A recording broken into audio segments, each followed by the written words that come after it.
통장을 열어보는 순간 눈을 의심하게 됩니다. 분명 200만 원이라고 들었는데 화면에 찍힌 숫자는 그보다 훨씬 작습니다. 국민연금 월 200만 원이라는 말을 들으면 많은 분들이 노후 걱정은 끝났다고 생각합니다. 그런데 그 돈이 온전히 내 통장에 들어오는 게 아니라는 사실을 아는 사람은 생각보다 많지 않습니다. 2026년 현재 국민연금으로 월 200만 원 이상을 받는 수급자는 전체 수급자의 겨우 0.7%에 불과합니다. 수십 년을 성실하게 납부한 끝에 겨우 그 대열에 합류했건만 실제 수령액은 꿈꾸던 그 숫자가 아닙니다. 오늘 이 영상은 국민연금 200만 원을 받는 수급자의 통장에 실제로 얼마가 찍히는지를 항목 하나하나 뜯어보는 영상입니다. 좋은 소식도 있고 충격적인 소식도 있습니다.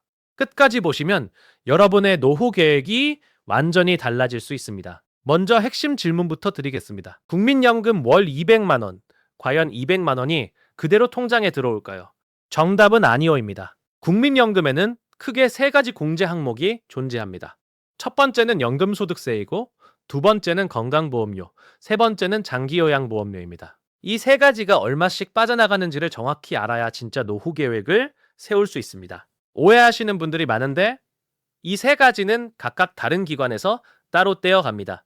연금소득세는 국민연금공단이 매달 원천 징수하고 건강보험료와 장기요양보험료는 건강보험공단에서 별도로 청구합니다. 그러니 연금은 200만 원이 들어오더라도 나가는 돈이 두 군데에서 따로따로 빠져나간다는 사실을 반드시 기억하셔야 합니다. 자, 그렇다면 지금부터 하나씩 계산해 보겠습니다. 가장 먼저 연금소득세부터 살펴보겠습니다. 연금소득세는 한 가지 중요한 전제가 있습니다.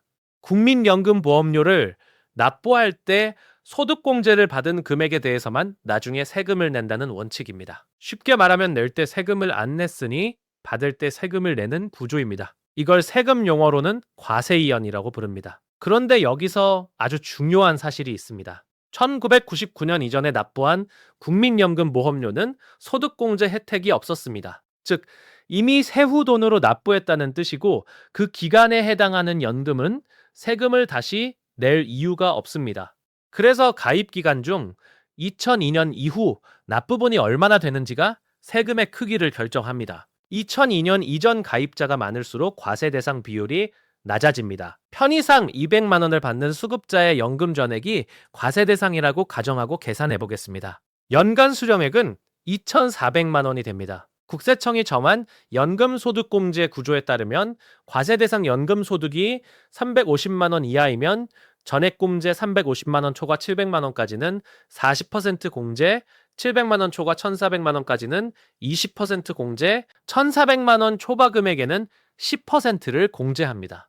2,400만 원의 이 공제를 적용하면 연금소득공제 금액은 약 730만 원이 됩니다. 2,400만 원에서 730만 원을 빼면 연금소득 금액은 1,670만 원이 됩니다. 여기서 인접공제로 본인공제 150만 원을 추가로 빼면 과세표준은 1,520만 원이 됩니다. 이 과세표준에 세율을 적용합니다. 1,200만 원까지는 6%로 1,200만 원을 초과하는 320만 원에는 15%가 적용됩니다. 산출세액은 1,200만 원의 6%인 72만 원에 320만 원의 15%인 48만 원을 더한 120만 원이 됩니다. 여기에 지방소득세 10%를 더하면 최종 연금소득세는 약 132만 원이 됩니다. 이걸 12개월로 나누면 매달 약 11만 원이 소득세와 지방소득세 명목으로 빠져나갑니다.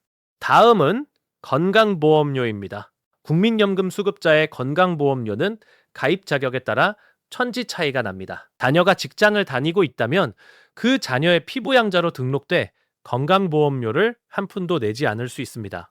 그런데 여기서 아주 가혹한 기준이 하나 있습니다. 공적연금 수령액이 연간 2천만 원을 넘으면 피부양자 자격이 자동으로 박탈됩니다. 월 200만 원을 받으면 연간 2,400만 원이 되고 2천만 원 초과 기준에 해당해 피부양자에서 탈락합니다. 피부양자에서 탈락하면 곧바로 지역가입자로 전환됩니다. 지역가입자의 건강보험료는 소득과 재산을 합산해 부과하기 때문에 집 한 채라도 있다면 보험료가 상당히 무거워집니다. 2025년 피부양자 탈락 후 지역가입자로 전환된 수급자의 평균 월 건강보험료는 약 99,000원이었습니다. 하지만 재산이 있는 경우에는 20만 원을 훌쩍 넘기도 합니다. 여기에 장기요양보험료가 추가됩니다. 2026년 기준 건강보험료의 약 12.5%가 장기요양보험료로 부과됩니다. 건강보험료가 15만 원이라고 가정하면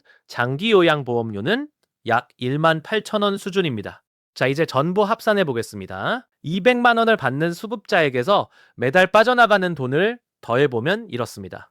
연금소득세와 지방소득세 합산 약 11만 원, 건강보험료 평균 약 10만 원 내외, 장기요양보험료 약 1만 5천 원에서 2만 원 사이입니다. 합계로 보면 최소 22만 원에서 많게는 30만 원 이상이 빠져나갑니다. 결국 통장에 찍히는 금액은 200만 원이 아니라 빠르면 170만 원대, 늦어도 180만 원 초반이 됩니다. 약 15%에서 20%가 세금과 보험료로 사라지는 셈입니다. 이 숫자가 불편하게 느껴지신다면 그 불편함은 정당합니다.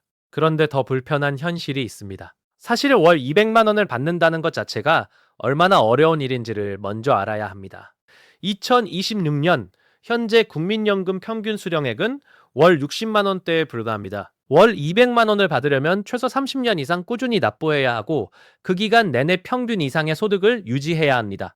2026년 현재 월 200만 원 이상을 수령하는 사람은 전체 수급자 약 752만 명 중 8만 명 수준입니다. 전체의 채 1%도 되지 않는 극소수입니다. 그러니까 많은 분들이 노후에 200만 원을 꿈꾸지만 그 꿈 자체가 달성하기 매우 어렵고 달성했다 해도 세금과 보험료가 쪼개가는 현실을 맞닥뜨리게 됩니다. 이 장면에서 우리가 던져야 할 질문은 단 하나입니다. 그렇다면 실수령액을 최대한 지키는 방법은 없을까요? 방법은 있습니다. 그것도 꽤 효과적인 방법들이 있습니다. 첫 번째 전략은 피부양자 기준 2천만 원을 넘지 않도록 연금 수령 시기를 조정하는 것입니다. 국민연금에는 연기연금이라는 제도가 있습니다. 연금 수령 시기를 최대 5년까지 늦추면 매년 7.2%씩 연금액이 올라갑니다. 5년을 미루면 무려 30몇 %가 더 많은 연금을 받게 됩니다.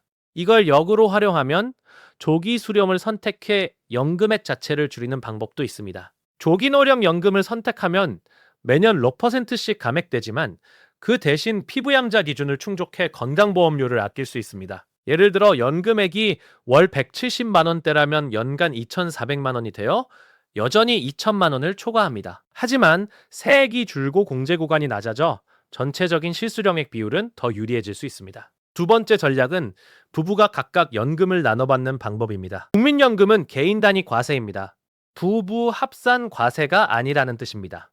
부부가 각각 월 100만 원씩 받으면 둘 다 비과세 구간인 연간 1,200만 원 이하에 해당해 연금소득세가 전혀 없습니다. 게다가 연간 2천만 원 이하이므로 피부양자 자격도 유지됩니다. 합계로는 200만 원이지만 세금과 보험료 부담은 완전히 없어지는 마법 같은 구조입니다. 이 때문에 맞벌이 부부가 국민연금 납부 기간을 각자 균형 있게 유지하는 것이 노후 전략에서 매우 중요합니다. 세 번째 전략은 임의 계속 가입 제도를 활용하는 것입니다. 만 60세가 넘어도 국민연금에 계속 납부하고 싶다면 임의 계속 가입을 신청할 수 있습니다. 이렇게 납부 기간을 늘리면 향후 수령액이 올라가지만 동시에 과세 구간에 유리하게 작용하는 기간을 늘리는 효과도 있습니다.